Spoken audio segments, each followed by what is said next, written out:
Assalomu alaykum aziz yurtdoshlar. Bugun 21-mart Navro'zi olam. Qadriyatlar qadr topgan kun. Qadimdan dunyo yaratilgan vaqtlarda o'z vatani, yurti, xalqiga, o'zi yashab turgan diyoriga hayot qadriga yetmagan bir qavm bo'lgan ekan. Bunday ne'matlarni bilmay, shukr qilmagan qavmga Yaratgan tomonidan o'lat va balosi yuborilibdi. Noshukur qavm ancha vaqt aziyat chekishibdi. Ko'p insonlar esa vafot etibdi. Va nihoyat qahraton qish tugab, bahor boshlanibdi. Alloh taolo tomonidan aziz momo yer yuziga yuborilibdi. Va nihoyat o'lat tarqagan yerga yetib kelibdi.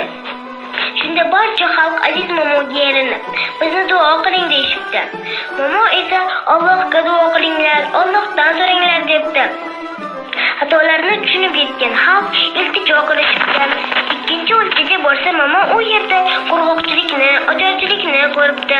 Bu qavm yomg'ir kutaverib charchabdi. Lekin yomg'ir yog'mabdi.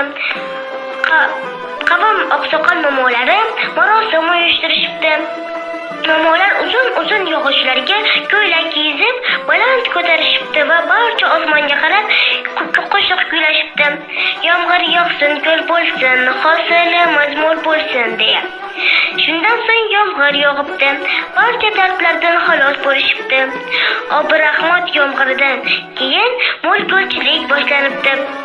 Bu yoqqan yomg'ir dunyo yuzidagi ezgulik deb ataluvchi urug'ini nish urishiga hissa qo'shibdi. Atrofni gulzor etib, yashratib, oromsol kelibdi.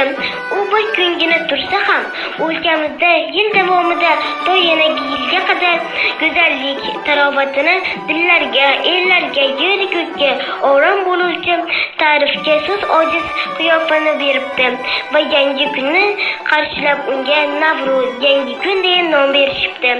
Ellarga kuch-quvvat, baraka bilan kirib kelgan, bizning ajdodlarimiz nishonlab kelgan va mustaqillik sharofati ila biz yana har yili yuqori saviyada nishonlaydigan Navro'z haqidagi bu rivoyatlar ilmdan og'izdan og'izga o'tib bizgacha yetib kelgani bu mo'jizadir. Ibrat bo'luvchi sabr-toqat, shukronalik, ona yurtni asrab-avaylash, qadr, ezgulik, odamiylik g'oyalari bilan sindirilgan bu kabi rivoyatlar insoniylik burchini his etib, yo'limizdan adashmaslikka xizmat qilishi aniq. 21-mart Navro'z bayrami. Aziz yurtdoshlar, sizlarni yana bir bor bayram bilan muborakbod etaman.